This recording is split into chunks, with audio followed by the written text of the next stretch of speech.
Les talents de Hauts-de-France avec Nicolas et Anaïs sur Star 7 Radio.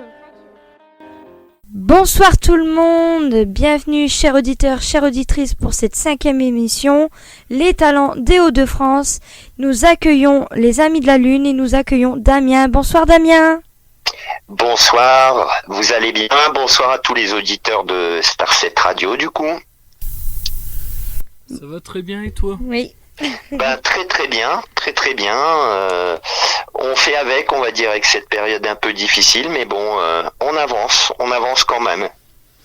Maintenant qu'on est là, Damien, je me dis, tu peux peut-être expliquer qui sont les Amis de la Lune. Alors, les Amis de la Lune, c'est une longue histoire. Tu sais, ça commence en 2009 où je faisais mes petites chansons tout seul. Dans les bars lillois, je présentais mes petites chansonnettes et puis j'ai rencontré Karl, donc un guitariste qui a continué l'aventure avec moi. On est devenu un duo. Déjà à l'époque on s'appelait les Amis de la Lune et puis après au gré des rencontres ce duo est devenu un groupe. Il y a eu plein de musiciens qui sont passés puis à l'heure actuelle on est 4 dans le groupe, donc il y a Damien à la batterie, il y a Corentin à la guitare électrique, il y a Michel à la basse, moi à la guitare rythmique et au chant, et puis on a aussi Xavier qui nous accompagne, qui est le technicien du groupe, donc tout ce qui est son et lumière. Et puis donc les musiques ont évolué. Au début c'était un duo acoustique, après on a fait évoluer des morceaux un petit peu plus rock. Donc c'est une musique qui se veut avec de diverses influences, on va dire pop, rock et puis aussi festive. Et il y a aussi l'importance des textes là-dedans. Et pourquoi les Amis de la Lune? Je vais te le dire tout de suite parce qu'on me pose souvent la question. Parce que la Lune c'est la petite lumière dans la nuit qui nous réunit tous. Et puis il y a cet esprit de rassemblement derrière notre musique, notre univers. Voilà un petit peu le résumé de l'histoire. D'accord. J'ai une petite question, Damien. Ouais. Comment vous vous êtes connus c'est-à-dire toi, Corentin, les membres actuels, voilà. Tout simplement. Donc moi et Corentin c'était facile puisque c'est mon fils Corentin. Donc voilà. Là, on s'est connus très vite. Et puis donc Damien lui qui est à la batterie maintenant, il a fait le campus des musiques actuelles avec Corentin donc sur Valenciennes. Et donc comme ils ont étudié ensemble, Corentin l'a ramené dans le groupe. Et Michel, lui, à la basse, nous suivait depuis très longtemps déjà. Il venait au concert. Et puis un jour, on a eu besoin d'un bassiste et il m'a dit, tu sais, moi je connais toutes vos chansons. Il dit, je les connais. Donc du coup, il a fait un essai avec nous et puis voilà, on s'est plus quitté. Ça fait 6 ans qu'il est avec nous maintenant. Et Xavier, lui, c'est pareil. Il nous suivait dans les concerts, il faisait des photos et puis tu vois, un jour, il nous a dit, moi, j'aimerais bien être votre technicien. Comme je vous suis tout le temps, ça me changera pas. Et comme je connais les chansons, c'est pareil. Et voilà, c'est l'union de toutes les petites forces qui fait le groupe finalement. D'accord. C'est beau tout ça. C'est beau, c'est ça. Alors justement, on a eu une petite crise sanitaire. Comment s'est passé le confinement pour vous? Tu sais, très compliqué parce que quand tu es artiste, quand tu fais de la musique, t'aimes le partage avec les gens, t'aimes la proximité. En fait, tout ce que ce virus de merde nous interdit finalement, c'est ce qui nous fait vivre. Donc, c'est compliqué. On était chacun dans notre coin, comme tout le monde. On a continué à travailler, à bosser différents morceaux là qui vont d'ailleurs sortir, puisque samedi et dimanche, on a une résidence justement pour les travailler et préparer un nouveau set avec des nouveaux morceaux. Mais ça a été compliqué parce que le public c'est notre vie quoi, donc ça nous manque énormément vraiment. Donc ça a été compliqué Nico, mais je pense que pour tout le monde ça a été difficile et pour les artistes encore plus je pense. D'accord. Oui, bah oui. D'ailleurs, on a interrogé plusieurs groupes et c'est vrai que c'est toujours le même ressenti, surtout pour les groupes comme vous et puis comme même les autres groupes. C'est vrai que cette crise elle a un grand impact sur votre passion, sur votre sur votre musique. C'est vrai que ça vous a mis un frein, quoi. Ben oui, sur notre raison d'exister, on va dire quelque part, parce que on aime rencontrer les gens, quoi. On aime les gens, donc forcément ça touche vraiment ce qu'on a plus cher en nous finalement. Donc oui, c'est compliqué. Oui. J'avais une petite question. Pendant le confinement ou même là à l'heure actuellement, bien sûr nous sommes plus confinés, mais est-ce que vous avez le projet de faire un deuxième CD, un nouveau CD ? Alors on est en train de travailler dessus, malheureusement tout ça a travaillé dessus, mais un professionnel entre guillemets, quoi, c'est-à-dire de vraiment travailler sur les sons et de faire quelque chose de beaucoup plus abouti, puisque les CD qu'on avait fait auparavant c'était des enregistrements live. Donc c'était un petit peu, même si on est un groupe de live, ça reflétait bien ce qu'on est, mais en même temps maintenant on essaye de travailler un peu plus sur les sons, donc ça prend plus de temps. Et puis là, je dois t'avouer que ça nous a mis quand même un beau petit coup de frein, mais là on repart, on fait des choses plus doucement, mais on les fait quand même. D'accord. Et depuis quand est-ce que tu chantes Alors, oh là là, moi ça remonte à loin, tu sais, je chante depuis que j'ai 16-17 ans, comme tout le monde, je chantais avec ma guitare sur les plages, et puis j'ai toujours composé, j'ai aimé composer des chansons, j'écrivais beaucoup, et plusieurs fois les potes me disaient pourquoi tu chantes pas tes chansons, pourquoi tu essaies pas de les faire connaître aux autres, quoi, de partager avec les autres. Et puis je me suis lancé vraiment en 2006, quoi. En 2006, j'ai commencé à chanter mes chansons tout seul dans les bars. Mais vraiment, je prenais la rue Solferino et puis je faisais tous les bars le soir et je chantais 2-3 chansons. Je mangeais un petit sandwich, je buvais ma bière, j'allais dans l'autre. Et voilà, c'est comme ça que ça a vraiment commencé, le fait de vouloir partager mes textes. Mais sinon, je faisais comme tout le monde, quoi. Je faisais des reprises à la guitare et puis j'animais des petites soirées. Mais j'ai toujours aimé ça, j'ai toujours aimé écrire et chanter aussi. Oui, puis ça se ressent, hein, ça se ressent. Je te remercie, ça me fait plaisir que tu me le dises. Et de toute façon, j'allais le dire. C'était prévu. C'est gentil. Est-ce que pendant la période où on a été confinés à cause de cette crise du Covid, est-ce que tu as écrit de nouvelles chansons de ton côté ? Oui, alors j'ai écrit 6 textes. Ah oui. 4 sont déjà devenus des chansons, mais sont pas encore vraiment abouties. Et il y en a 2. Là, je suis en train de travailler justement sur la musique. J'ai déjà les textes et là, je suis en train de travailler sur la musique. Donc, ça a été assez riche au début, curieusement. Mm-hmm. Et après, plus le temps est passé, plus ça a été compliqué d'écrire. Alors, il paraît que c'est normal. Hein, j'ai entendu un psychologue qui disait ça, qu'en début de confinement, on est souvent très productif et puis au fur et à mesure, ça s'étiole un peu. Mais ouais, au début, j'ai beaucoup écrit et puis il y a certains textes qui resteront des textes et puis il y en a d'autres qui deviendront des chansons. Mais ça a été assez riche, quoi. Ça a été une période assez riche pour moi quand même. D'accord.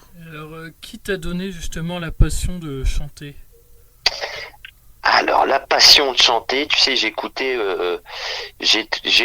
beaucoup Renaud à l'époque. Quand j'avais 17-18 ans, j'étais vraiment fan de Renaud, on va dire fan de Renaud. Je l'écoutais beaucoup et j'écoutais beaucoup d'autres artistes comme Tipen, des gens comme ça, tu vois, Igelin. Et ces gens-là, Brassens, bien sûr, Brel, mais enfin ça c'est des grands classiques. Ces gens-là m'ont donné envie d'écrire, quoi. Puis je me suis dit qu'il y avait certaines chansons qui touchaient tellement à ce qu'on vivait que moi j'avais des textes et je me suis dit allez, je dois en faire des petites chansons. Puis j'ai commencé comme ça, mais c'est tous ces gens-là qui m'ont donné envie de m'y mettre. D'accord. J'ai une petite question pour toi, Damien. Depuis quand joues-tu de la guitare ? Alors je joue depuis. Alors, après, je me considère pas comme un vrai guitariste. Hein. Je suis quelqu'un. J'ai vraiment appris. Je suis un autodidacte, donc j'ai plutôt de la guitare rythmique, de l'accompagnement. Mais bon, j'ai commencé. J'avais quoi ? J'avais 16-17 ans à gratouiller. Et puis après, bon, en rencontrant des gens, bon, je me suis un petit peu perfectionné, heureusement, mais je vais pas dire que je suis un guitariste. Je me considère pas comme un vrai guitariste, quoi. Je m'accompagne plutôt qu'autre chose. Et puis la guitare m'aide surtout à créer, à composer. D'accord. Et est-ce que tu sais jouer d'autres instruments ? Alors un petit peu d'harmonica, mais un tout petit peu, je vais te dire. C'est bien ça. Et puis j'avais commencé le piano et puis malheureusement j'ai arrêté et je m'en voudrais toute ma vie parce que j'aurais dû continuer. Donc sur un piano, je fais quelques petits trucs, mais je suis pas, c'est pareil quoi. Tu vois, j'ai arrêté et ça je le regrette beaucoup. Par contre, mon père jouait dans les bals. Alors il jouait du bandoneon, il jouait du saxo, il jouait de la clarinette, et il joue toujours d'ailleurs, mais je pense que ça m'a beaucoup, à force d'entendre la musique depuis que je suis tout petit, j'ai baigné dedans, et puis c'est ce qui m'a poussé à en faire aussi inconsciemment, je pense. D'accord. J'ai encore une question. En dehors de la musique, as-tu d'autres passions ? Oui, alors j'adore le sport, j'adore la course à pied, les balades. Qu'est-ce que j'aime encore Donc mes deux grandes passions, c'est quand même la musique, musique, le sport, et j'aime lire aussi, j'aime beaucoup lire. D'accord. Voilà, j'ai 3 grandes passions. Puis la pêche aussi de temps en temps quand je peux. Oui. Quand je peux me détendre au bord d'une belle rivière, j'aime bien. D'accord. Que faites-vous dans la vie en dehors de la musique, les Amis de la Lune ? Donc Corentin, il fait que de la musique, comme il sort du campus de musique actuelle avec Damien, bon, ils vont essayer d'en faire leur mieux. Michel, lui, il est retraité, il travaille dans une imprimerie, et Xavier lui travaille sur les commandes pour les chantiers, et puis moi je travaille dans l'éducation nationale. Donc voilà, tu vois, c'est très varié, mais on a tous une autre activité à côté de la musique. Après il y a Corentin et Damien, ils donnent des cours aussi donc Damien des cours de batterie et Corentin des cours de guitare. D'accord. Oui, ça, oui, nous sommes au courant, nous on suit les actualités, mais c'est vrai qu'on mettra les liens pour que justement les auditeurs et les auditrices puissent vous suivre. Oui. Après avoir écouté justement l'émission, certainement qui vont dire j'ai envie de voir ce que ça donne les Amis de la Lune. Oui, puis il faut venir nous voir en concert surtout. Oui. Et justement, en parlant de concert, est-ce que vous allez refaire, si bien sûr, bon, je sais qu'avec le Covid, la crise sanitaire, c'est pas évident, mais est-ce que il y a des projets de refaire des festivals, ou est-ce que vous avez des dates aussi, vous pouvez les dire. Tu peux les dire. Alors les premières dates, c'est on va aller, on va vivre au jour le jour quand même, mais les premières dates c'est le 11, donc le vendredi 11 septembre Et le samedi 12 septembre, on fait 2 soirées de suite à l'Estaminet des mots à la bouche, qui se situe à Saint-Sylvestre-Capelle. C'est juste à côté du Mont Cassel. C'est un estaminet, mais vraiment extraordinaire, avec des gens magnifiques. Enfin, franchement, il faut vraiment y aller parce que c'est un endroit hors du temps, avec des gens, Dominique et Philippe qui tiennent cet estaminet, sont des gens vraiment magnifiques. Et c'est tout le temps des super soirées qu'on passe là-bas. Et il y a tout le temps une belle ambiance. Donc j'espère, que je croise les doigts pour que ça se fasse, mais pour l'instant c'est les deux premières dates. Et après en janvier on a une première partie de Jeff Kino qui sera, alors de mémoire, hein, qui se fera à la Chapelle d'Armentières. Et donc tout est noté sur notre site, sur le site www.lesamiddelalune.com. Et donc là il y a toutes les dates.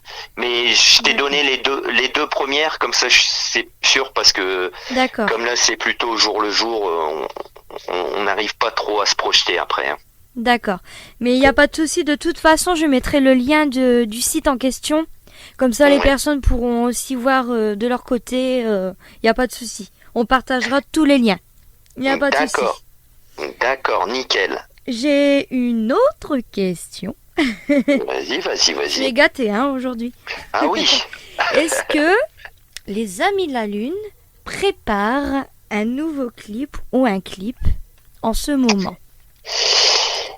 Alors là, on est en train justement de se poser la question pour savoir sur quelle chanson on allait faire un nouveau clip, pour vraiment faire quelque chose justement c'est ce que je disais tout à l'heure au niveau de l'album. C'est pareil pour le clip, on aimerait que ce soit un petit peu plus pro, on va dire. Donc on est en train de se poser la question et de bien poser les choses, quoi, pour faire quelque chose de plus abouti, on va dire. D'accord. Mais ça va se faire. Donc c'est en projet, quoi. Voilà. C'est un projet. D'accord. Tiens, Nico, vas-y, à toi. Alors, quel a été votre meilleur concert durant toute cette tournée Oh là là, il y en a eu. Mais notre meilleur concert, après, tu sais, durant toutes ces années, il y a plein de souvenirs comme ça. Il y a des premières parties. Il y a la première partie de Volo, il y a eu la première partie d'HK et les Saltimbanques, il y a eu la première partie, là, ça c'était un grand moment des Négresses Vertes. Ça a été un grand moment. Et puis confirme aussi. Hein. Et quoi? Nous y étions. Oui, vous y étiez aussi, c'est vrai, vous y étiez aussi. Même si Damien malheureusement pas pu participer parce qu'on n'avait pas le droit. On devait être qu'à 3 sur scène, donc on n'a pas pu prendre de percussion. Par contre, le fait de les avoir rencontrés, moi, je les écoutais quand j'avais 14-15 ans, donc j'étais comme dans un rêve un peu de les rencontrer. Et puis après, tu sais, le meilleur des concerts, c'est plutôt des moments que je retiens, des petits moments de partage, des petits, tu sais, quand on était à Annelin, quand vous êtes venus, c'est tout des... Quand on s'est retrouvés après... Après combien d'années? Après 5-6 ans, ouais. Oh, punaise, oui, ouais. Depuis plus longtemps que ça, même, non? Ouais. T'avais quel âge, Nico, quand t'étais venu là? 10-11 ans, ouais. Ah là là là, quand je t'ai revu, ça m'a fait très plaisir, quoi. Ça m'a fait vraiment plaisir, chaud au cœur. Donc tu vois, c'est plutôt des instants de vie que des concerts complets, quoi. C'est dans chaque concert qu'on a fait, il y a des petits instants de vie qui nous ont marqués, quoi, que tu gardes au fond de toi. Et justement, le confinement, tous ces moments-là, ils te reviennent en tête, quoi. Tu vois, c'est toute une histoire, en fait. C'est des moments de vie plutôt qu'un concert particulier. Mais bien sûr, après, il y a des grands moments comme les premières parties qui sont un petit peu plus marquants, mais sinon, c'est surtout les rencontres. C'est toutes ces rencontres durant toutes ces années. D'accord.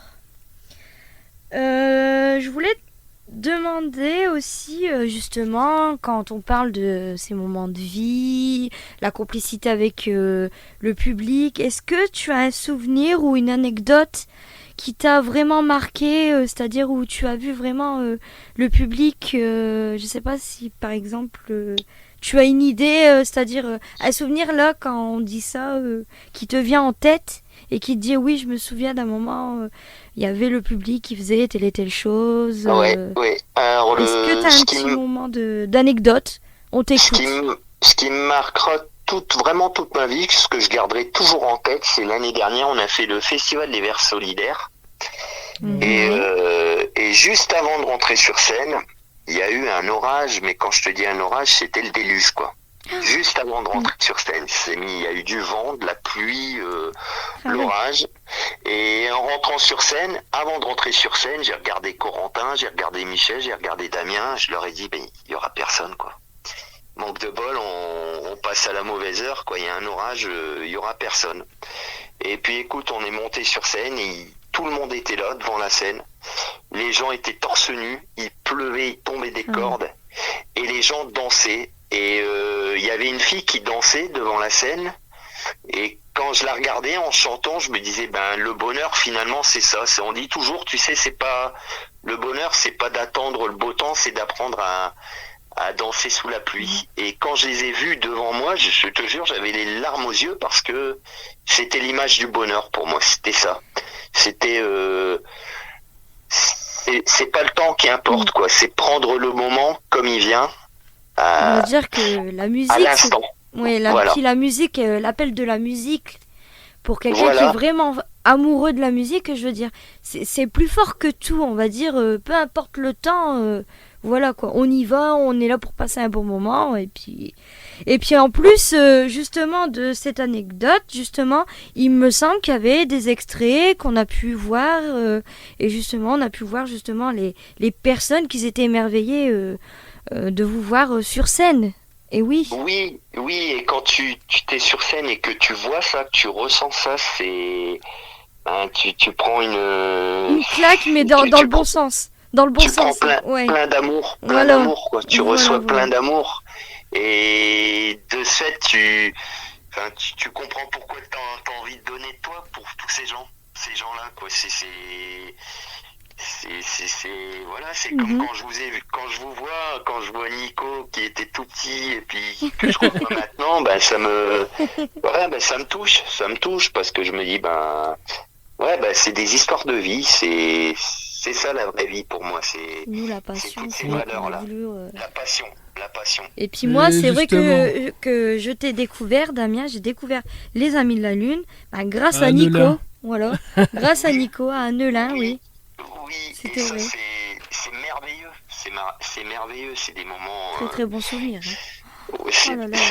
C'est des beaux souvenirs, Ah et oui. puis c'est quand je vous ai vu à Arras aussi, et voilà, et c'est ce qui nous fait vivre, c'est tout ça qui nous fait vivre. Voilà. Il y avait Arras, il y avait Brûle-la-Bussière. Il y avait Ouais, On the Moon Again aussi, Ouais. le festival je vais y arriver. La Lune, oui, ça parlait Sur du les 50 ans de l'homme sur la Lune. Oui, voilà. Et donc Florent et Hervé, qui organisaient ce festival, sont devenus des amis aussi. Donc tu vois, c'est des rencontres et puis des histoires de vie qui font que il y a des gens qui deviennent tes amis à travers des rencontres comme ça. Et ça, c'est formidable. Et puis on voit, hein, on sent, il y a la musique là qui passe, et puis j'ai déjà eu l'ambiance des Amis de la Lune, donc je peux en parler. Ça bouge bien, quoi. On reste pas, par exemple, s'il y a une chaise, on reste pas longtemps sur sa chaise. Tout le monde finit toujours par danser. Comme dit toujours Damien au début des concerts, C'est tout à la fin, je veux calme, tous et à vous la voir fin- debout. Voilà. Mais oui, bah, tu vois, le dernier qu'on a fait, c'est dommage, vous n'aviez pas pu venir, c'est un peu Oui, loin, bah, mais oui, c'était c'est à un Nice peu. et Lannoy, et pour des raisons de sécurité, les gens étaient assis. Donc, Oui. on s'est retrouvé devant un public assis, et je me suis dit, ah, ça va être compliqué. Et puis, non, à la fin, tout le monde s'est levé, et puis il y a eu une ambiance de dingue, quoi. On était tous ensemble, et voilà, c'est pour ça aussi que je fais de la musique, quoi. C'est voir les gens heureux, surtout. Parce que je peux faire des textes qui sont un petit peu plus graves, mais je veux à tout prix que le concert il se termine, qu'on ait tous la banane, quoi, parce qu'on a besoin de ça dans la vie, quoi. Dans On la a joie, besoin de la bonne voilà, humeur. la Voilà. joie. On peut réfléchir sur certaines choses, se poser, mais à la fin, il faut que ça finisse, qu'on soit heureux de s'être rencontrés. Voilà, c'est ça. D'accord. Voilà. Donc là, je pense qu'on... Donc On va on a marquer, fait toutes ouais. les questions, c'est ça? Voilà, on a enchaîné Et les donc questions. on va Super. on va maintenant vous découvrir musicalement. Donc Yes. avec Tour d'Ivoire, Dis-moi pourquoi, Audrey Hepburn et puis Mon ami la Mon lune. ami la lune. Donc je sais pas si t'as des petits mots à dire sur ces chansons. Alors Audrey Hepburn, à chaque fois on me demande pourquoi t'as écrit une chanson sur Audrey Hepburn, mais Oui, qui a été en fait- une actrice de cinéma, si je dis pas de bêtises. Voilà. une actrice de cinéma et puis une femme formidable qui a été ambassadrice de l'UNESCO aussi, donc qui s'est occupée D'accord. beaucoup de causes, et c'était une femme très très généreuse. Et j'avais une photo d'elle dans mon appartement, et puis un soir je suis rentré, j'étais fatigué, je me suis assis sur le canapé, je l'ai regardée, puis j'ai eu l'impression qu'elle me regardait aussi, puis j'ai écrit ce texte sur elle. Donc en fait c'est une chanson que j'ai écrite très rapidement. Après dis-moi pourquoi, c'est un petit peu justement tu sais, on se pose, on a envie de garder nos rêves d'enfant, donc j'ai écrit cette chanson sur l'enfance. D'accord. Tour d'Ivoire, elle est un petit peu plus engagée, et puis Oui. mon ami la lune, c'est plus le rêve, une histoire entre nous et la lune. Toutes les questions. Une chanson qu'on qui dénonce ces tours d'ivoire. Hein. Celle-là, on sent qu'il y a un message fort. Il y a quelque chose, quoi. On le Voilà, ressent et... Si tu veux, c'est un ensemble de notre univers un peu, toutes ces chansons. C'est-à-dire qu'il y a des D'accord. chansons qui sont très légères, et puis il y en a d'autres qui sont plus engagées. Oui. Engagées, j'aime pas dire engagées, mais allez, on est plus dans une réflexion sur la société, Oui. Voilà, Ouais, des je clichés comprends. sur la société. Mm, mm. Voilà. D'accord. Et moi celle qui m'a marqué c'est Chien perdu. Ah oui. La chien perdu aussi, tu peux la passer aussi, celle-là. Ah y a oui, y a pas de si problème. tu veux. Ouais. Tu la passes. Je sais que tu l'aimes bien, celle-là, parce que souvent je te la dédicace. Ouais. Il y a Chien perdu, il y a On ne se perd pas de vie aussi comme dédicace oui, souvent. c'était très Super belle. Paris, c'est vrai que tu me l'as dit souvent aussi. Après, Et- j'en ai encore aussi ce train. Enfin, il y en a tellement. Il y en a tellement qui restent en tête. C'est vrai. Ouais. Et donc Chien perdu, tu pourras la passer aussi. Celle-là, elle D'accord. raconte vraiment l'histoire. C'est aussi une histoire qui me tient à cœur parce que c'est quelqu'un que j'ai connu en étant lycéen. On faisait la route et puis on rencontre. C'était un SDF qui était là. Puis, le matin, on parlait de temps en temps avec lui. Puis j'ai eu envie de faire cette petite chanson sur lui. Et puis à chaque fois que je la chante, je pense à lui. Puis à tous les chiens perdus qui existent malheureusement dans ce monde. Très bien. Donc voilà, donc sinon l'interview est terminée. Je sais pas si t'as des petits coucous à passer à certaines personnes. Je passe un coucou à tout notre public, tous ceux qui nous connaissent déjà, et puis tous ceux qui nous connaîtront dans le futur. Et puis surtout, je souhaite beaucoup de courage, beaucoup de bienveillance. On en a besoin à l'heure actuelle. Et prenez soin de vous, c'est con à dire. Prenez soin de vous, de ceux qui vous entourent. Soyez attentifs à tout. Et puis vivez. Il faut pas se laisser endormir non plus. Voilà, c'est ça mon message. D'accord. Donc on va s'écouter tous ces morceaux et puis merci beaucoup d'avoir À été toi, là pour oui, d'avoir l'interview. répondu à l'interview et puis on était tous comme les auditeurs, les auditrices, Nico et moi. Nous étions très heureux de t'accueillir ce soir parmi nous, Damien. Je vous remercie beaucoup. Passez une bonne soirée. Et puis je vous dis à très très bientôt dans un concert. Et puis on ne se perd pas de vie. Oui, comme on dit.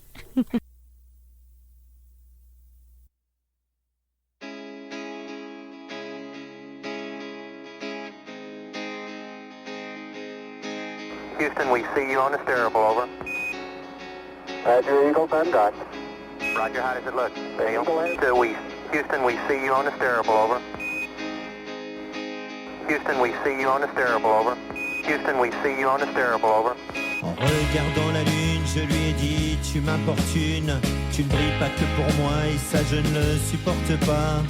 Tu fais les yeux doux à tous les hommes qui te regardent.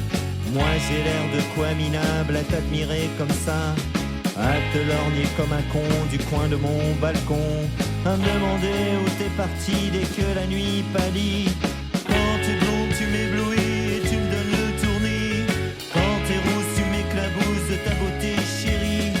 Quand t'es pleine et que tu te trémousses tu me donnes des envies. Mais crois pas que tu m'auras comme ça, je ne suis pas con comme toi. Car si parfois je suis dans la lune, ce n'est qu'une métaphore.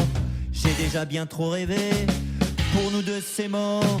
Même si tu aimes me montrer les rondeurs de ton corps, moi en amour je fais pas de quartier, tu brilles bien trop fort. En regardant la lune je lui ai dit, qu'est-ce que tu fumes? T'es tout embrumé ce soir, j'ai bien du mal à voir. Pourquoi es-tu si pudique ou alors tu m'en veux? D'avoir été si critique envers tes jolis yeux, d'avoir explosé la muse des poètes attendris par ta beauté cynique, tes faux airs alanguis. Quand t'es blonde tu m'éblouis et tu me donnes le tournis. Quand t'es rose tu m'éclabousses de ta beauté chérie. Quand t'es pleine et que tu te trémousses tu me donnes des envies. Mais crois pas que tu m'auras comme ça, je ne suis pas con comme toi. Car si parfois je suis dans la lune, ce n'est qu'une métaphore. J'ai déjà bien trop rêvé, pour nous deux c'est mort. Même si tu aimes me montrer les rondeurs de ton corps, moi en amour je fais pas de quartier, tu brilles bien trop fort. Mon ami la lune, où t'es parti, c'est incongru de me laisser comme ça alors que j'ai besoin de toi. Tu me fais plus les yeux doux quand j'ai la tête dans les étoiles. Tu n'éclaires plus mes rêves et dans mon cœur l'amour se voile. C'est pas joli de me délaisser seul dans mon lit, mais c'est toujours un peu comme ça quand le bonheur s'enfuit. Quand t'es blonde tu m'éblouis et tu me donnes le tournis. Quand t'es rousse tu m'éclabousses de ta beauté chérie. Quand t'es pleine et que tu te trémousses tu me donnes des envies. Mais crois pas que tu m'auras comme ça, je ne suis pas con comme toi. Car si parfois je suis dans la lune, ce n'est qu'une métaphore. J'ai déjà bien trop rêvé, pour nous deux c'est mort. Même si tu aimes me montrer les rondeurs de ton corps, moi en amour je fais pas de quartier, tu brilles bien trop fort mon ami la lune.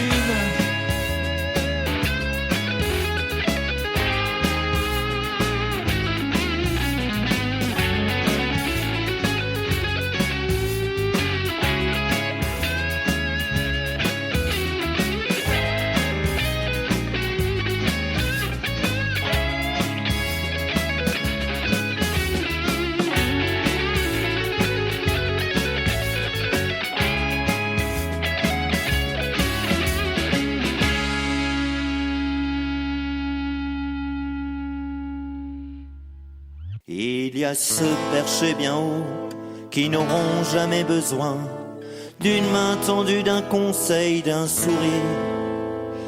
Ils te donneront l'impression d'avoir toujours tout compris, qu'ils étaient premiers arrivés dans ce pays. Et quand tu leur diras que pour toi c'est pas comme ça, qu'il faut souvent se battre pour 3 fois rien, ils te regarderont du haut de leur tour d'ivoire, ouais.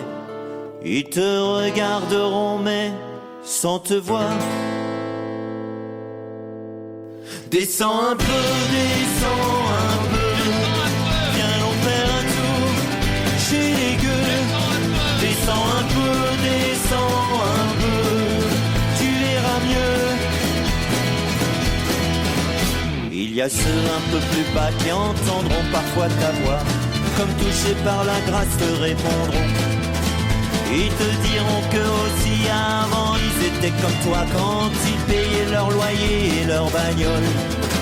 Et quand tu leur demanderas pourquoi pour eux c'est gratuit, y a des belles injustices dans ce pays.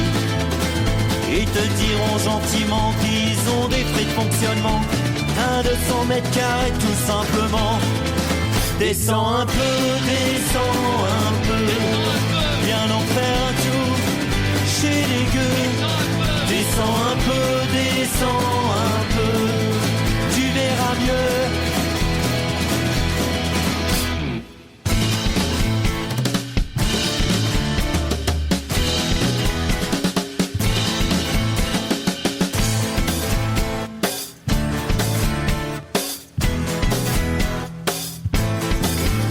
Il y a ceux tout près de toi, 60 millions de prétendants, au trône du roi des cons comme dit Renaud. Ils te diront t'as raison, on nous prend pour des blaireaux. Le 18 mois j'ai plus rien dans le frigo. Ils te diront qu'ici pas plus personne ne les entend, que la révolte gronde depuis longtemps, qu'il y aurait des choses à faire, des coups de pompe dans la fourmilière, réveiller les consciences à coups de colère. Descends un peu, viens en faire un tour chez les gueux. Descends un peu, tu verras mieux.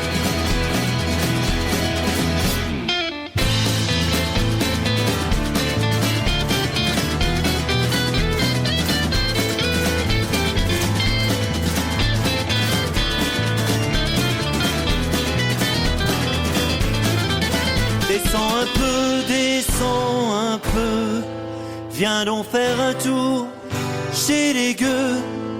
Descends un peu, tu verras mieux. Quand j'étais gamin, je voulais faire le tour de la terre, être pirate sur toutes les mers, devenir Zorro, bien Robin. Quand j'étais petit, moi je voulais devenir Platini, je pensais dribbler Maradona dans le terrain vague tout près de chez moi. Mais dis-moi, pourquoi c'est pas comme ça? Pourquoi la vie n'est pas comme dans nos rêves d'enfants? Dis-moi, pourquoi y a plus de Zorro?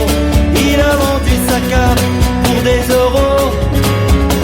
Quand j'étais minot, moi je me voyais en Amérique, j'étais le cow-boy héroïque qui défendait fort à l'amour.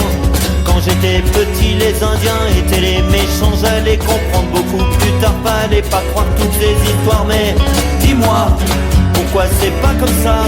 Pourquoi la vie n'est pas comme dans nos rêves d'enfants? Dis-moi, pourquoi y a plus de Zorro? Il a vendu sa cape pour des euros, allez, allez.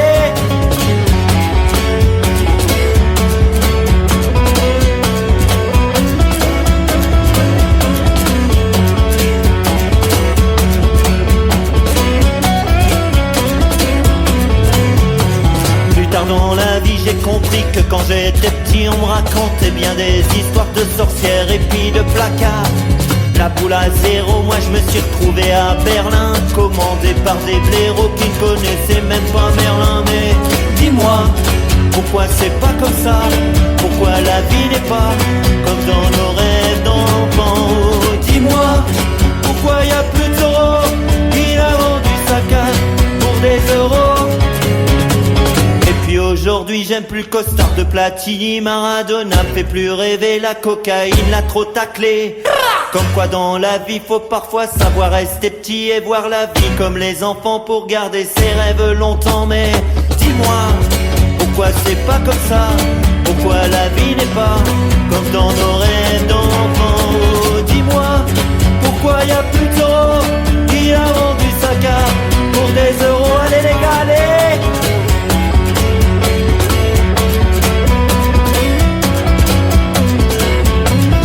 Dis-moi pourquoi.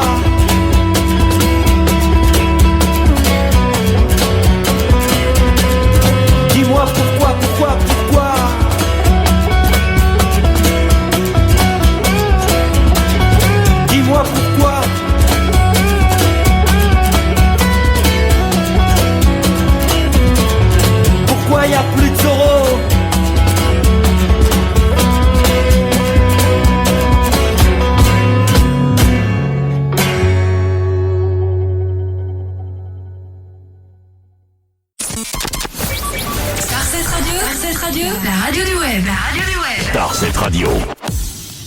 Elle me fait ses yeux noirs, ceux des mauvais jours, des yeux remplis de désespoir, des yeux de fille en mal d'amour. C'est peut-être parce que je rentre tard qu'elle me voit sortir souvent.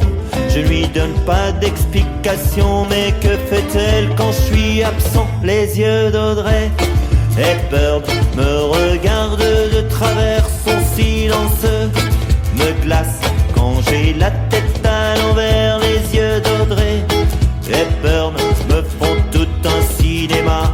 Des pourquoi si, des pourquoi ça, dès qu'elle me voit. C'est pas l'envie qui manque de la jeter parfois. Non mais dis-moi, pour qui est-ce prend cette poupée aux yeux diamants? Mais j'aurais des remords, je lui manquerai sûrement. Sa façon de me regarder, elle est accro à moi, je le sais. Les yeux d'Audrey Hepburn me regardent de travers, son silence me glace quand j'ai la tête à l'envers. Les yeux d'Audrey Hepburn me font tout un cinéma.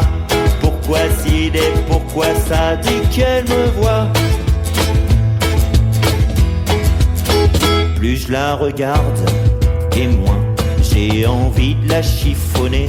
C'est con à dire mais quelque part faut être aveugle pour pas l'aimer. Une photo accrochée au mur du salon. Je vais pas me laisser embobiner, même si ce soir je suis fatigué. Les yeux d'Audrey Hepburn me regardent de travers, son silence me glace quand j'ai la tête à l'envers. Les yeux d'Audrey Hepburn me font tout un cinéma. Pourquoi si et pourquoi ça, dès qu'elle me voit.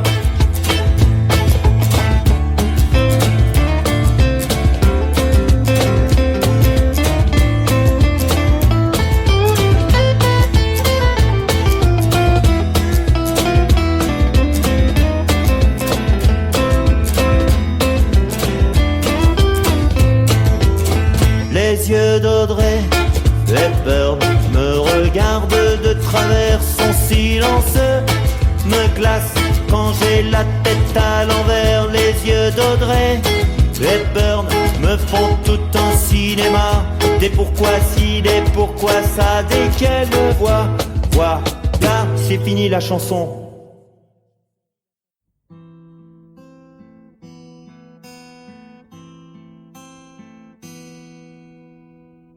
Connais-tu les nuits sans fin, l'incertitude des lendemains et la valeur de tout ce qui nous tient? La force qui nous pousse au bout des rêves, des utopies parfois. L'horloge qui tourne, ce temps qui nous rend fous. On ne se perd pas de vie, tu le sais bien. On ne se perd pas de vie sur le chemin. On ne se perd pas de vie main dans la main, non. On ne se perd pas de vie, je le sais bien. Dans la pâleur des jours déçus, nous trouverons les vrais soleils. Les fleurs du mal perdu sonnent le réveil. Et je garderai en moi le souvenir et les parfums de ces instants de vous, souffle divin. On ne se perd pas de vie, tu le sais bien. On ne se perd pas de vie sur le chemin. On ne se perd pas de vie main dans la main, non.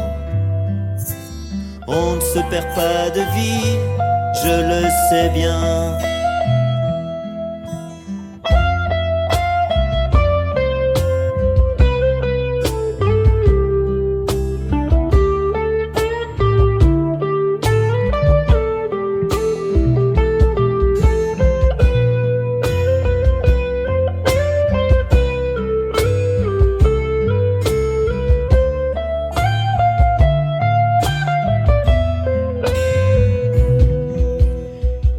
est temps de nous quitter. Si l'aventure est terminée, je sais au fond de moi que vous restez toujours là.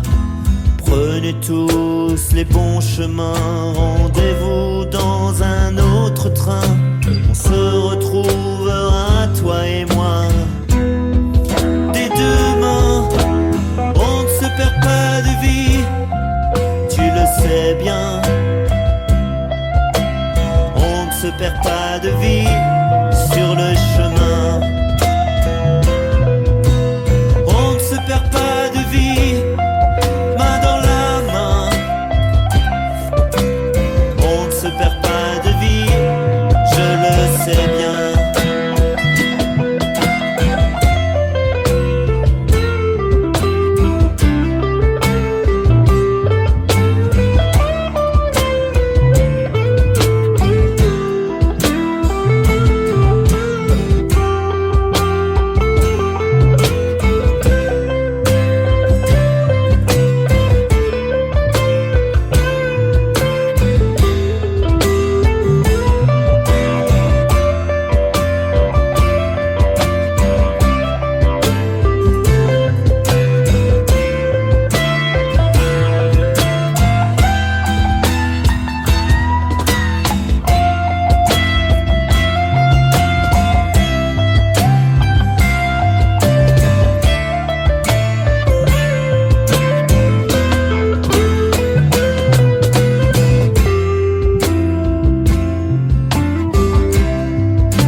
Tu le sais bien, on ne se perd pas de vie sur le chemin. On ne se perd pas de vie, main dans la main. On ne se perd pas de vie, je le sais bien.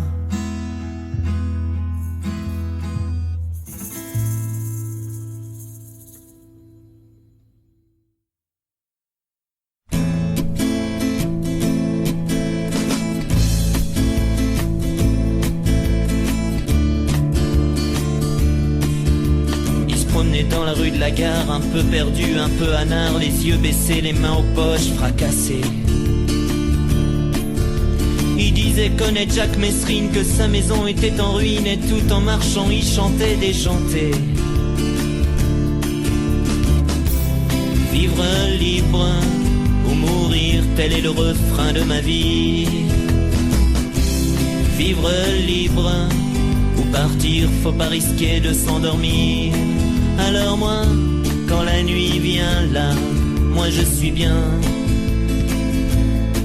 C'est pourquoi, quand la ville dort, moi, je suis dehors. Parfois on s'asseyait autour pour l'écouter nous raconter la vie qui s'était inventée, explosée. Il nous disait flic corrompu, l'état qui m'a traqué, qui tue en hurlant comme un adjudant déchiré. Libre ou mourir, tel est le refrain de ma vie.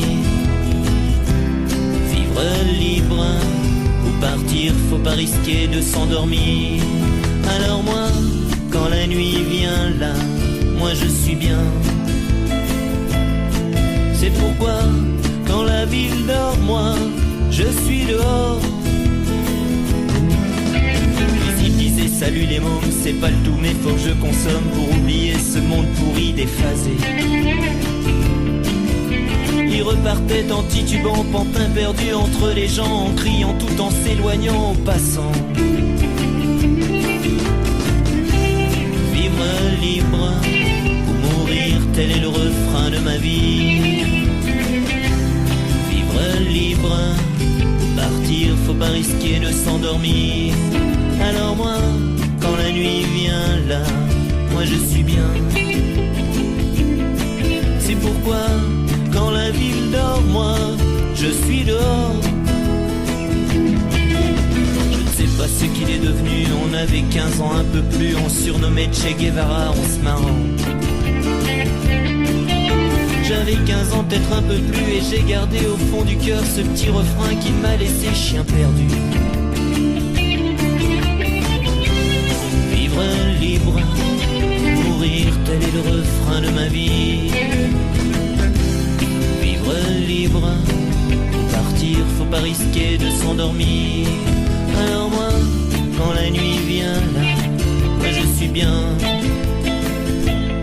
C'est pourquoi, quand la ville dort, moi, je suis dehors.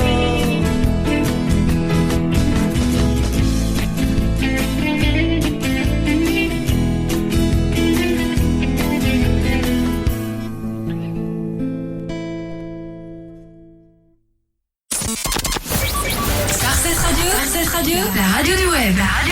Starset Radio. Et nous accueillons notre deuxième invitée qui est Estelem. Bonsoir Estelem. Bonsoir.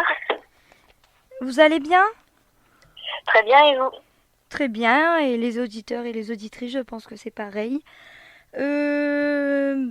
Écoutez, je vous laisse la parole pour vous présenter, parce que on vous connaît pas encore, et on aimerait bien vous connaître. Allez-y. Alors, je m'appelle Estelem. Moi, j'écris des chansons qui parlent de beaucoup de choses différentes, en fait, de tout, de rien, de ce qui me passe par la tête. Et donc, j'écris, et je les compose et je les chante, dès que j'en ai l'occasion. D'accord. Comment avez-vous commencé la musique? Alors, j'ai pris des leçons de piano quand j'étais petite. J'étais pas très brillante et pas très travailleuse. D'ailleurs, je le regrette beaucoup aujourd'hui. Mais voilà, j'ai jamais rompu ce lien avec la musique. J'apprenais le piano. Un jour, ma prof de piano s'est barrée. En fait, et comme ça m'a vite manqué de plus faire de musique et qu'il y avait une guitare, à mes parents, j'ai commencé pour le coup en autodidacte la guitare. Bon, c'était pas très compliqué parce que j'avais une formation du coup musicale, le solfège, tout ça un petit peu. Et puis de fil en aiguille, j'ai ressenti le besoin en fait d'écrire moi-même ce que je chantais. Quand j'avais 17-18, je suis allée à un concert de Texas, près de chez moi. Et quand on voit Charline Spiteri à certains moments seule sur scène avec juste sa guitare et puis sa voix démentielle et ses chansons magnifiques, quoi, je me suis dit que je voulais faire ça aussi. Alors à mon échelle, hein, évidemment, mais que ce principe-là, ça me plaît énormément. D'accord. Alors justement, est-ce que vous prévoyez un prochain projet? Alors, je prévois de faire un peu fructifier. Là, je viens de sortir mon premier EP. Un EP qui enregistre live, qui contient une ou deux mini-imperfections par-ci par-là, mais qui permet en fait de voir ce que ça donne quand moi je suis toute seule avec ma guitare en concert. Et je suis aussi actuellement en recherche d'un musicien pour travailler sur un projet de chanson familiale pour enfants, mais aussi pour les parents, un peu rigolote et un peu décalée. D'accord. D'accord. Avez-vous un concert de prévu très prochainement? Alors très prochainement non, en fait je crois que la période de Covid malheureusement a mis un coup d'arrêt un peu partout. Là pour l'instant en plus on s'est pas mal recentré sur l'EP et justement l'EP aussi permettra d'avoir quelque chose à donner aux propriétaires de salles de concert, aux propriétaires de bars et tout ça. D'accord. D'accord. Comment s'est passé le confinement? Alors moi j'ai la chance d'habiter dans les Hauts-de-France. On a pas mal de régions qui sont quand même assez rurales avec du coup des maisons et des jardins. Et j'habite du coup dans un petit village des Hauts-de-France avec des maisons qui ont de grands jardins. Donc finalement, moi ça m'a permis de prendre un petit peu le temps. J'ai fait l'école à la maison avec mes enfants. J'ai télétravaillé évidemment. Et avec la météo magnifique, la maison et le jardin, on n'a malheureusement pas trop souffert.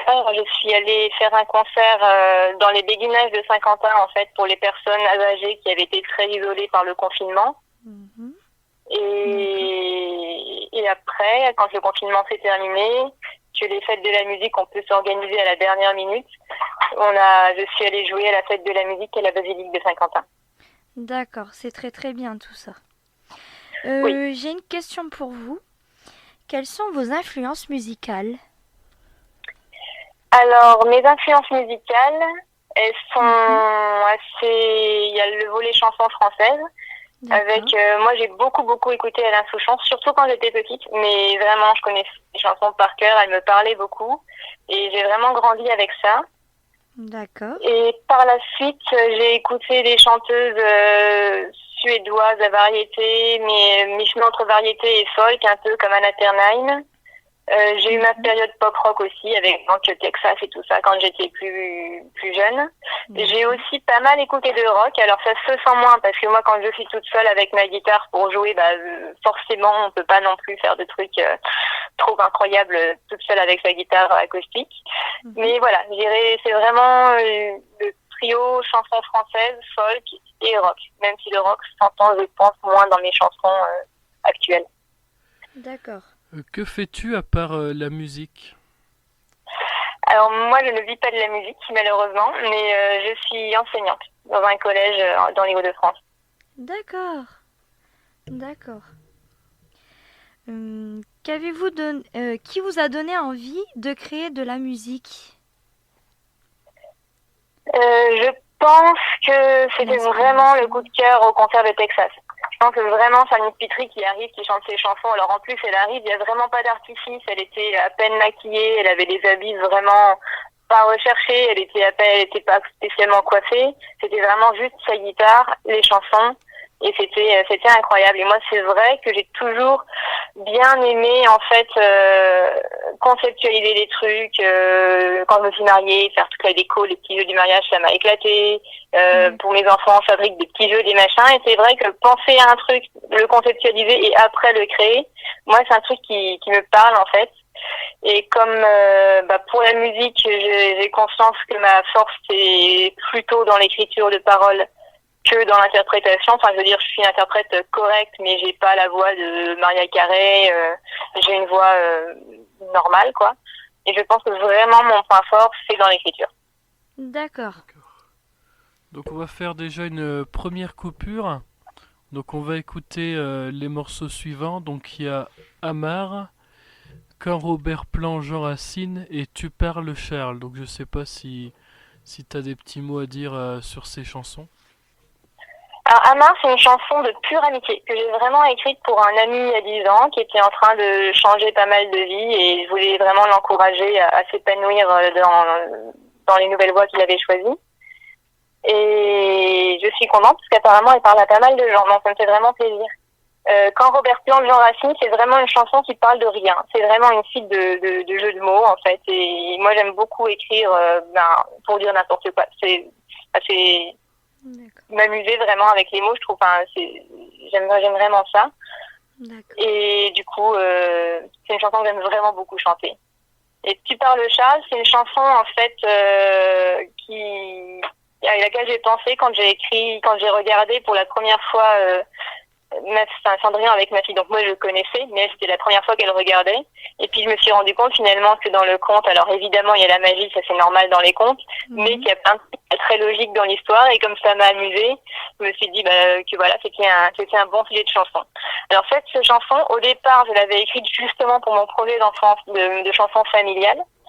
Et puis finalement, c'est une chanson qui va se retrouver dans le projet familial quand il sera monté, mais aussi dans les autres concerts pas axés spécialement familial parce que elle est rigolote. Moi, j'aime bien la chanter, les gens aiment bien l'écouter. Et du coup, je pense que c'est vraiment la chanson qui peut parler aux grands, aux enfants, à tout le monde, parce qu'en plus Cendrillon, même si on n'a pas forcément regardé le dessin animé, enfin je veux dire même nos grand-mères, quoi, elles connaissent l'histoire de Cendrillon, nos enfants, ils connaissent l'histoire de Cendrillon, tout le monde connaît, et c'est un truc que j'aime bien avec la musique, c'est l'effet de connecter les gens, quoi, de parler à tout le monde et que tout le monde finalement puisse se retrouver sur la même chose.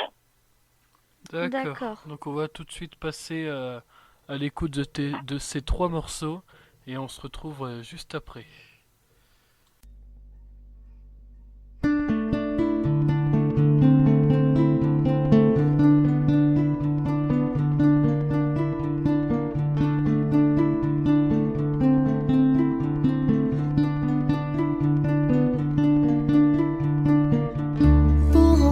Quotidien qui te semble lassant pour vivre une autre vie et te voir autrement.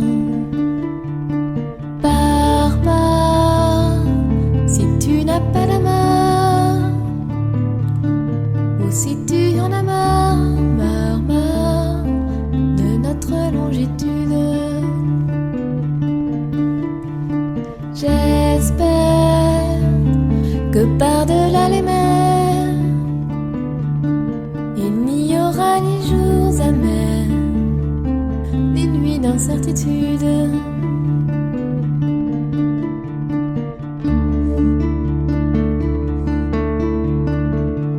Pour enfin élargir un sourire trop fugace, cesser de te cacher, fissurer la carapace. Pars, pars, si tu n'as pas d'amour, ou si tu en as marre, marre, marre de notre longitude. J'espère que par-delà les mers, il n'y aura ni jours amers, ni nuits d'incertitude.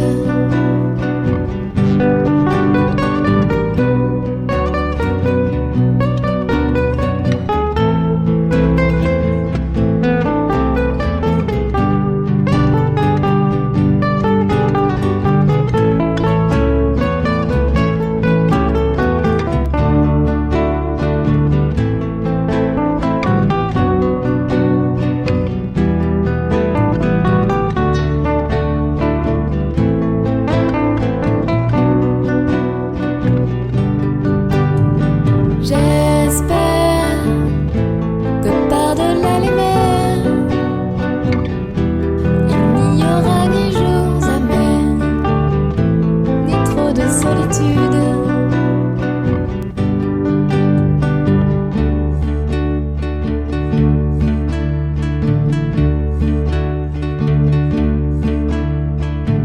On te souhaite de découvrir tout ce que t'as pu chercher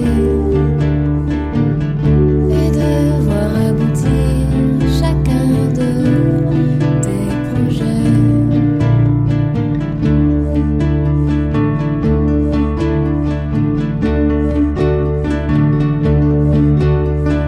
Pars, pars, si tu n'as pas d'amour, ou si tu en as marre, marre, marre de notre longitude. J'espère que par-delà les mers, il n'y aura ni jours amers, ni nuits d'incertitude.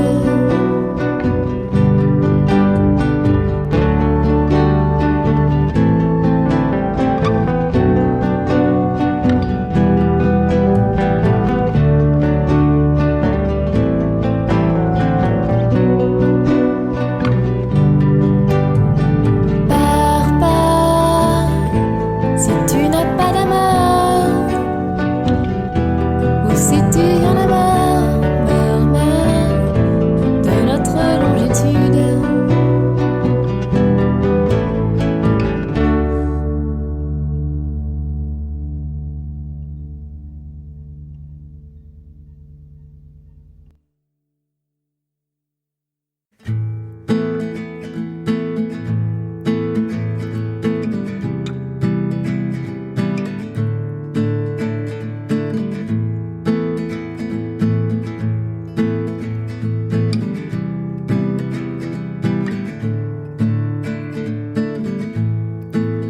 Auguste Comte, l'abbé Prévost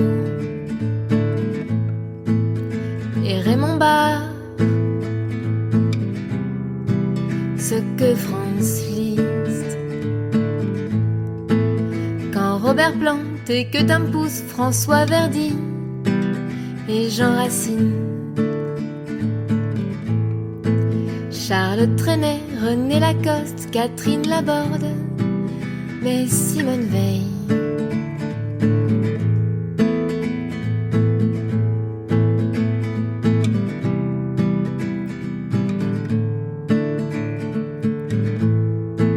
Si Lady Di,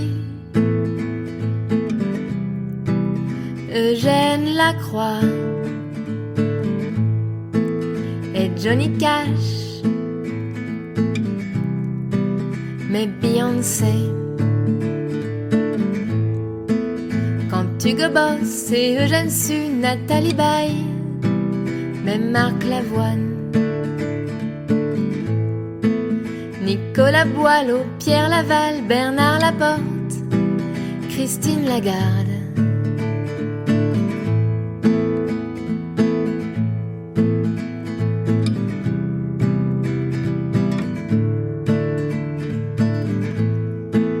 Jean-Pierre Jeunet,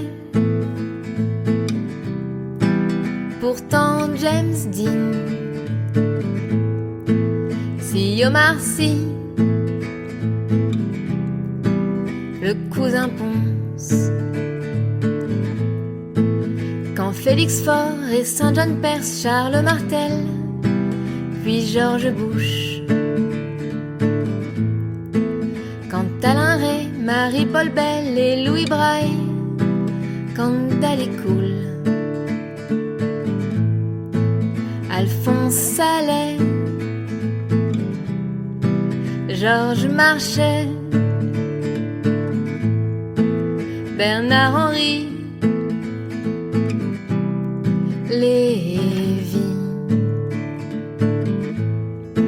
Sébastien Roch, Manuel Valls, même si Jeanne Masse, Jean-Luc Lahaye et Robert Rue, ce que Bruce Lee, quand Aurel San, Dien Bien Phu, Katy Perry,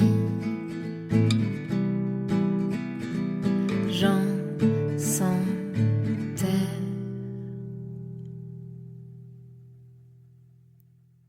Charles Perrault, charlatan, tu racontes que du flan. Charles Perrault, Charles, attends, tu ne vas quand même pas croire qu'on va gober tes histoires. Tu vois la petite Souillon, celle que t'appelles Cendrillon, ça ne va pas du tout, rien ne tient debout. Dans le vrai monde normal, une pantoufle en cristal, c'est extrêmement fragile, alors si tu l'enfiles, elle explose et t'as mal. Tu files à l'hôpital pour une opération ou une amputation. Charles Perrault, charlatan, tu racontes que du flan. Charles Perrault, Charles, attends, tu ne vas quand même pas croire qu'on va gober tes histoires. Quand Cendrillon sanglote sur sa soirée fichue, car l'horrible Javotte a ruiné sa tenue, sa marraine aussitôt arrive à son secours, la part de beaux atours, et l'envoie au château.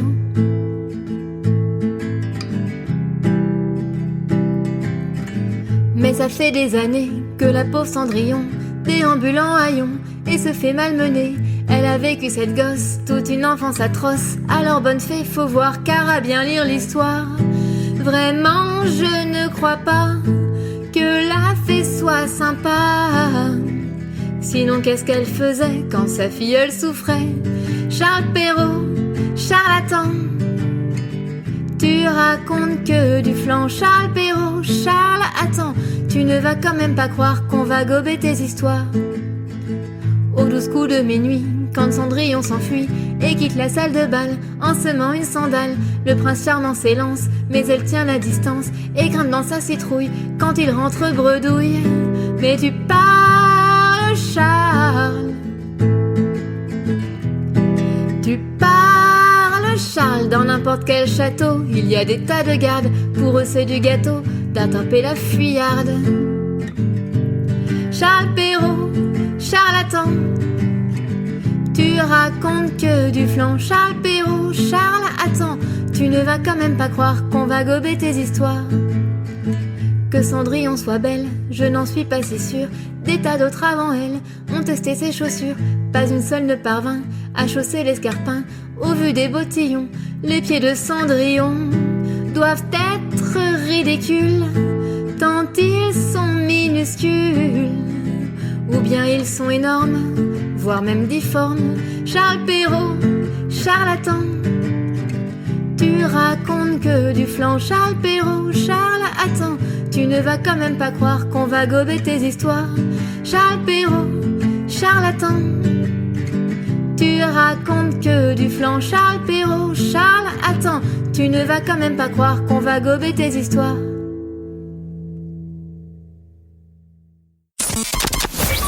Starset Radio, la radio du web. Starset Radio.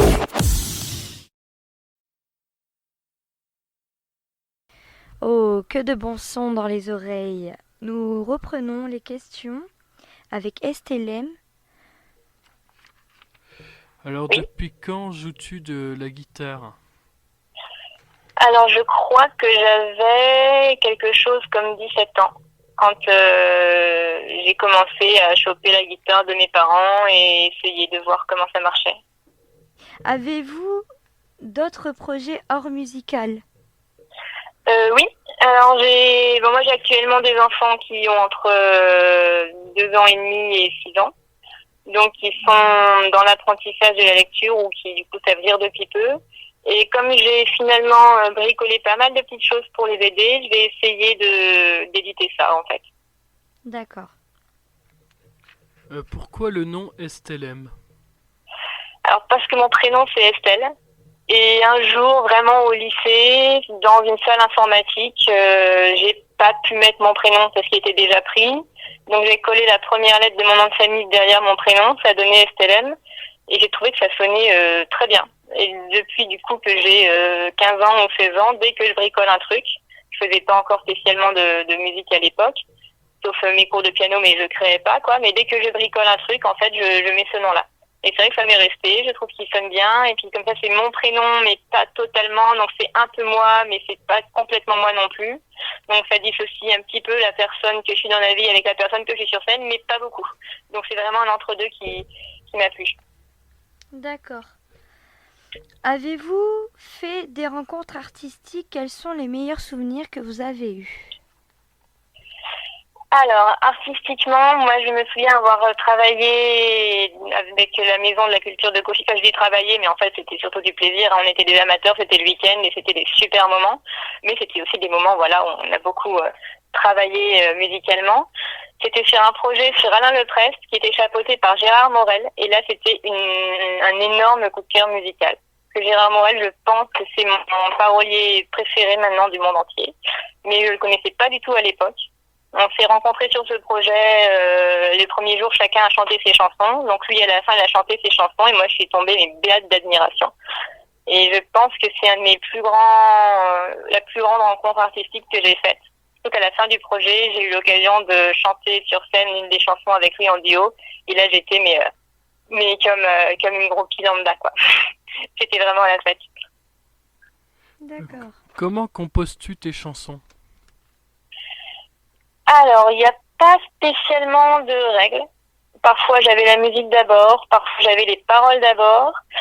Maintenant, ceci dit, que je me suis rendu compte que j'étais plus forte en paroles qu'en musique. J'essaie de faire d'abord la musique en me disant que si j'arrive à avoir une bonne musique, j'arriverai toujours à faire rentrer les paroles dedans. Alors que si j'ai d'abord les paroles, la musique risque d'être un petit peu moins folichonne. Et d'ailleurs, en fait, en ce moment, je reprends une ou deux anciennes chansons que j'avais faites et qui sont bien, potentiellement, sauf que la musique les dessert. Donc je reprends mes anciennes chansons pour changer la musique. Je travaille pas mal là-dessus en ce moment pour que la musique soit un peu à la hauteur des paroles et que du coup la chanson passe mieux et puisse parler à plus de monde. D'accord. Vos CD sont-ils digitales ou peut-on les trouver? Alors, on peut télécharger les morceaux sur Bandcamp. Pour l'instant, j'ai pas de distribution physique vraiment organisée. Après, si j'en aurai sur moi lors de mes prochains concerts, donc quand en concert ce sera possible de s'en procurer. Mais sinon, c'est Bandcamp. Et puis c'est toutes les plateformes en fait. Il y a vraiment une sortie numérique complète. Je suis sur Deezer, sur Spotify, sur Amazon, sur YouTube Music, sur toutes les plateformes. D'accord. Et sur SoundCloud pour ceux qui n'aiment pas trop passer par les plateformes commerciales. D'accord. Quels sont justement les réseaux sociaux où on peut vous suivre? Alors, j'ai un Facebook que je suis pas mal. Je suis aussi sur Twitter, même si je mets moins de choses dessus. Et pas vraiment sur Instagram, parce qu'en fait, je veux pas avoir de smartphone pour des raisons économiques, écologiques, sociales et tout ça. Et que Instagram, du coup, sans smartphone, c'est compliqué. Mais voilà, sinon, c'est surtout Facebook. Et puis, on trouve facilement mon contact par mail si jamais il y a besoin. D'accord. Avez-vous des rêves ou des ambitions en projet? Alors, mon rêve, en fait, il n'est pas très précis. C'est vraiment de faire évoluer mes projets musicaux aussi loin que je pourrais. Alors, peut-être qu'on pourra faire de grandes choses avec, peut-être de moins grandes choses, mais je pense que finalement, ce qui compte, c'est déjà de pouvoir faire entendre ces chansons à des gens et de partager ça. Et d'avoir moi le plaisir de leur chanter et eux le plaisir de les entendre. Et puis après, ça mènera où ça mènera, mais je pense que le chemin déjà est beau. D'accord. Et pour terminer, j'avais une question. J'ai eu quelque chose qui m'a donné envie de la poser. Donc j'ai envie de savoir pourquoi. À chaque fois, j'ai vu que c'était écrit «N'aime pas trop qu'on la compare à Carla Bruni». Alors à un moment, dans les années 2010, 2011, 2013, je faisais un peu plus de concerts que maintenant. Et à chaque fois, je descendais des scènes et les gens arrivaient en disant «Ah, c'est chouette, ça m'a vraiment plu, c'était bien». Donc moi, je disais merci. Ah, ça m'a fait penser à Carla Bruni un peu. Et moi, je disais merci encore parce que c'était vraiment gentil et ça me faisait plaisir que les gens aient aimé les chansons et viennent me le dire. Mais du coup, il y avait quelque chose, j'y survivais, hein, c'était pas très grave, mais bon, c'était un petit peu agaçant de voir tout le temps cette comparaison avec Carla Bruni. En plus, c'était le moment où elle était épouse du président, tout ça, donc c'était pas non plus... la comparaison à moi me faisait pas tant plaisir que ça, mais du coup, c'est devenu une espèce de gag qui est passé deux fois à l'autre, quoi. C'était, on m'a encore comparé avec Carla Bruni, c'était vraiment le running gag, en fait, quand je descendais de concert, à chaque fois, il y avait le droit. Et pour la présentation, je me suis dit, je vais garder ça, en fait. Parce que d'un côté, c'est parlant. Ça veut dire, si les gens me comparent à Carla Bruni, c'est parce que c'est une fille qui chante pas très fort et qui fait du guitare-voix. Donc je me dis comme ça, les gens qui ne connaissent pas spécialement et qui tombent sur mon Facebook, ils comprennent tout de suite le concept, la fille, la guitare, la voix, et puis pas Maria Callas non plus. Et en même temps, comme je pense que c'est quand même un peu différent, que c'est quand même un peu plus dans le second degré, que c'est pas tout à fait le même humour, que c'est pas tout à fait les mêmes ambiances, ça montre bien que voilà, c'est pas que oui, ok, comme elle, j'ai une petite voix, j'ai une guitare et je suis dans l'acoustique, mais que voilà, c'est pas ma volonté de faire pareil et j'espère me démarquer un petit peu. D'accord. Donc c'est déjà la fin de cette interview. Donc on va diffuser les 3 derniers morceaux et puis je sais pas si tu as des petits derniers mots à dire. Oui, pourquoi pas. Donc je sais pas trop dans quel ordre elles vont passer, mais en fait les morceaux sont issus de mon EP qui s'appelle Les gens et moi. Parce qu'en fait j'ai beaucoup de chansons qui sont écrites, j'en ai vraiment plus d'une centaine. Mais quand j'ai sélectionné celle que je voulais pour l'EP, je me suis finalement rendu compte qu'à chaque fois il y avait un nom dans le titre. Alors soit un nom propre comme Roberta Jean Racine, soit un nom, comme Mamie, il n'y a pas de prénom, il n'y a pas de nom, mais à chaque fois ça se réfère quand même à une personne. Donc les chansons parlent à chaque fois de gens. Donc Mamie, c'est ma grand-mère qui est décédée de la maladie d'Alzheimer il y a maintenant une quinzaine d'années et qui a vécu du coup des dernières années, comme beaucoup de malades malheureusement, sur un lit médicalisé, à être de moins en moins capable de parler, de moins en moins capable de se souvenir de quoi que ce soit, incapable de bouger aussi. Et c'était du coup assez marquant en fait pour moi de voir ça adolescente. La chanson d'Emeris et moi, c'est un peu comme la chanson sur Cendrillon dont on a parlé tout à l'heure. Je me rends compte que quand on regarde des séries ou des films avec mon mari, à chaque fois on se rend compte qu'il y a un budget énorme de documentation ou de réalisation sur des tas de sujets. Ils savent faire des dragons, ils savent refaire des langages, ils savent faire des costumes incroyables, ils savent faire des effets spéciaux incroyables. Mais apparemment, Je sais pas, demander à une sage-femme de venir 5 minutes sur le plateau pour vérifier qu'il raconte pas n'importe quoi en termes de nana, de grossesse et d'accouchement, ce serait trop compliqué. Et du coup, c'est rigolo parce que on dit il va faire des tas de trucs. Et puis un truc tout bête sur la vie de nana, je veux dire, avoir des enfants, c'est quand même quelque chose d'universel, quoi. Et là, ils savent pas du tout faire un truc crédible. Et puis résultat, du coup, pour les premières naissances, il y a le papa qui comprend rien à ce qui se passe parce que c'est pas comme dans les films. Et enfin, la dernière chanson, Ma Madeleine s'appelle Alain, c'est une chanson que j'ai faite justement parce que j'ai beaucoup écouté Alain Souchon quand j'étais plus jeune, quand j'étais en fin d'enfance, en début d'adolescence surtout. Je connaissais vraiment les chansons, je les chantais, je réfléchissais, j'essayais de comprendre ce qu'elles voulaient dire. Et j'ai tellement grandi avec, en fait, que j'ai ressenti le besoin d'écrire cet hommage-là. Donc là, en ce moment, j'essaye de voir si je peux pas réussir à me débrouiller pour qu'ils l'entendent. Donc, je suis très très impatiente de voir si ça marche, s'il l'a entendu. Je suis un peu pendue à mon ordinateur en ce moment, à cause du suspense. D'accord. Donc, merci à vous d'avoir participé à l'émission. Les talents des Hauts-de-France. Merci beaucoup. On était très ravis de vous avoir parmi nous, de vous avoir écouté, d'avoir pu échanger en quelques questions pour en savoir un peu plus sur vous. On n'hésitera pas sur les talents des Hauts-de-France, le site Facebook. On n'hésitera pas à mettre les liens de vos SoundCloud. On n'hésitera pas à mettre tous les liens pour que les gens puissent pouvoir vous écouter, pouvoir vous suivre aussi. Voilà. On mettra tous les liens sur notre page Facebook pour que les personnes puissent vous suivre si ça leur a plu. Et puis je pense que oui. D'ailleurs, nous, ça nous plaît très, très bien aussi. Alors, voilà. Et pour conclure, on était vraiment très, très ravis de vous avoir parmi nous. Ça m'a fait plaisir aussi. Merci à vous. Et donc, on va passer à l'écoute des 3 derniers morceaux. Daenerys a 7 mois, on dirait moi à 3. Son ventre pointe à peine, sous le cuir et la laine.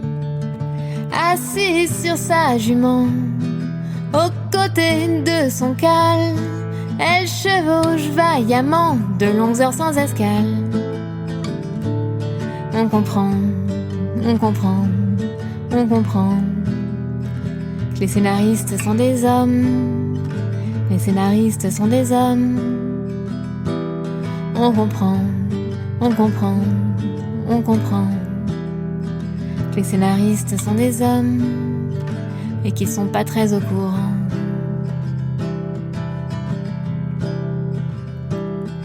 Daenerys a 8 mois, a un bide minuscule. Elle court comme un chamois malgré la canicule, gracieuse dans ses postures, à l'aise sur sa monture, elle galope Khaleesi sans le moindre souci. Sans conteste, sans conteste, sans conteste. Les scénaristes sont des hommes, les scénaristes sont des hommes. Sans conteste, sans conteste, sans conteste. Les scénaristes sont des hommes et sont carrément à l'ouest. Daenerys a 9 mois, on dirait tous sauf moi. Ses jambes n'ont pas enflé, son visage pas gonflé. Je ne sais par quel mystère elle reste maigrichonne, quand même Kate Middleton prend des joues de hamster. C'est normal, c'est normal, c'est normal. Les scénaristes sont des hommes, les scénaristes sont des hommes. C'est normal, c'est normal, c'est normal. Les scénaristes sont des hommes et ils s'y connaissent vraiment mal.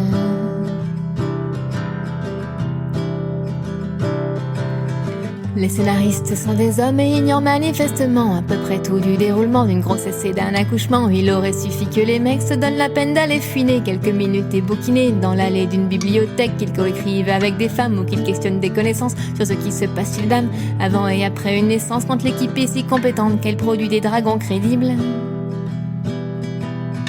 Montrer une grossesse convaincante, ça devrait pas être impossible.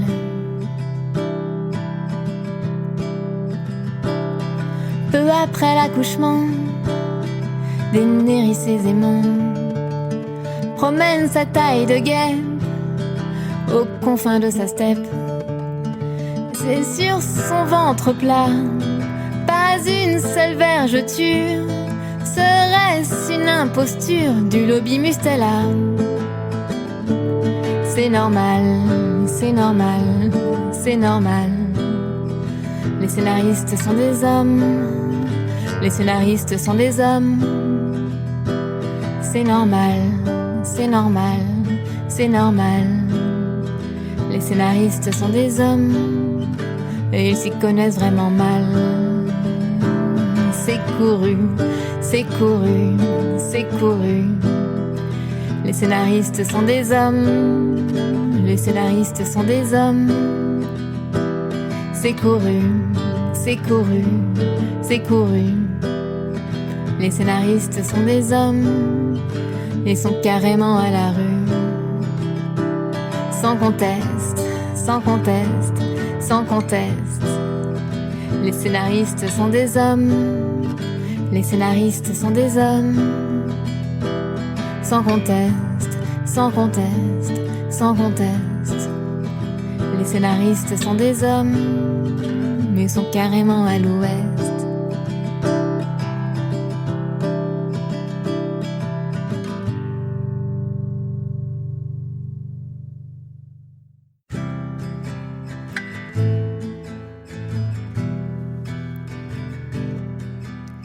Quand la proc d'une radio me fait une surprise, quand sur scène un artiste se fend d'une reprise, j'ai l'oreille qui jubile, le cœur qui se serre, et le temps s'efface, l'espace d'un concert. Je fredonne, les souvenirs fusent, chaque mot résonne, chaque vers infuse. C'est un pincement qui ressurgit, un questionnement qui refleurit, un vieux tourment qui récidive, un sentiment que l'on ravive, les années mornes, le temps d'avant, celui juste après mes 10 ans.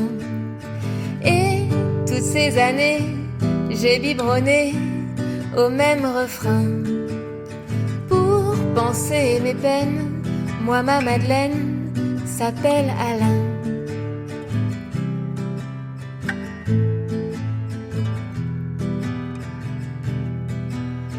Il y avait des mystères dans certains couplets. Je rencontrais des vers dont le sens m'échappait.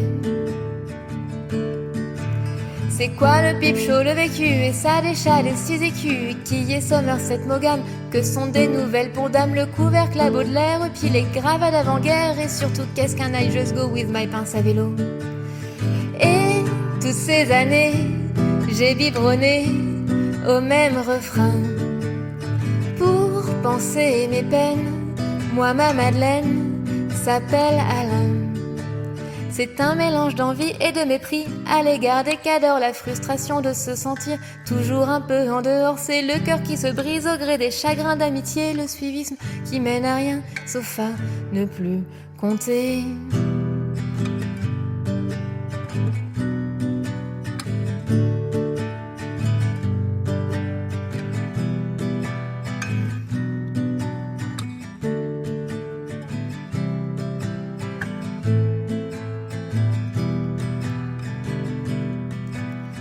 Quand j'entends les cadors ou les nouvelles pour dames,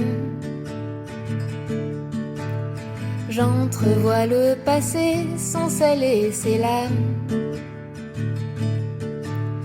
Je retrouve l'écolière et la collégienne, des morceaux d'hier soudain me reviennent.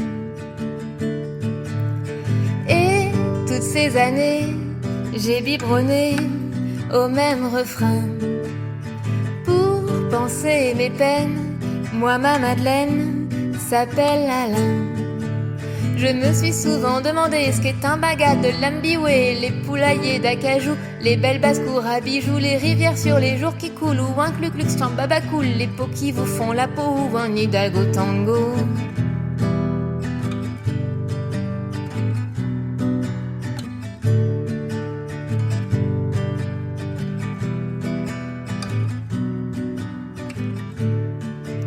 Moi ça fait presque 25 ans que j'ai 10 ans et je dis sans tergiverser que c'est une évidence, c'est comme ça que j'ai avancé.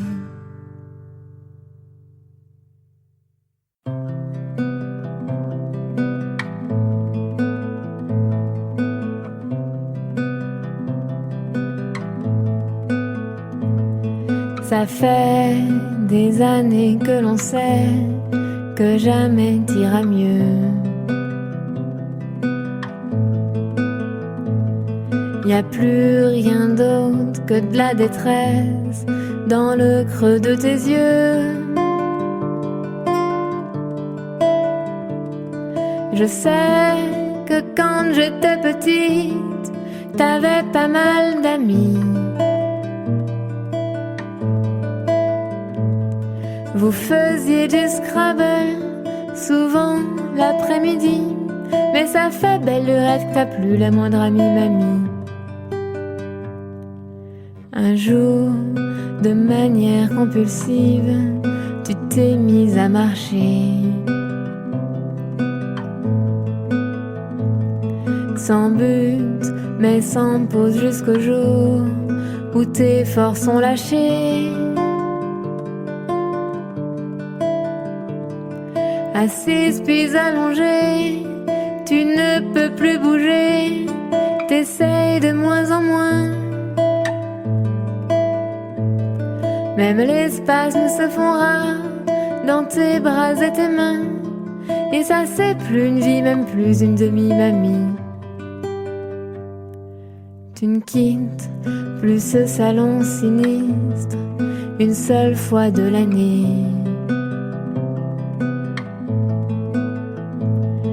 C'est là que t'es couché, nourri, lavé, changé, soigné. Quand tu parlais encore, c'était déjà navrant. Tu ne savais même plus dire combien t'avais d'enfants et faisais des histoires à la fille du miroir. Tu devenais toi-même ta propre ennemie, mamie. T'as pas l'air de me voir, t'as pas non plus l'air de m'entendre.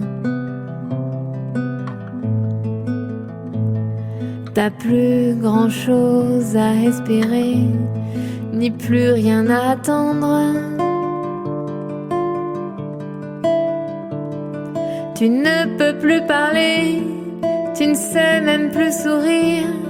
Immobile et crispé, t'as juste l'air de souffrir de ce mal qui sévit, sans partage sur ta vie, qui t'opprime sans jamais t'accorder d'accalmie, mamie. Mamie, comme j'ai rien d'autre à faire, quand je suis là, je cogite. Je tente d'imaginer mon sort en 2068. Si la saloperie qui te ronge s'avérait génétique, si je devais stagner dans ton état critique, j'aimerais bien que quelqu'un fasse preuve d'humanité. Si la vie c'est plus rien, qu'on me laisse la quitter quand le tonneau sera vide, qu'on m'épargne la lie, mamie. Plutôt mourir vraiment que mourir à demi, mamie.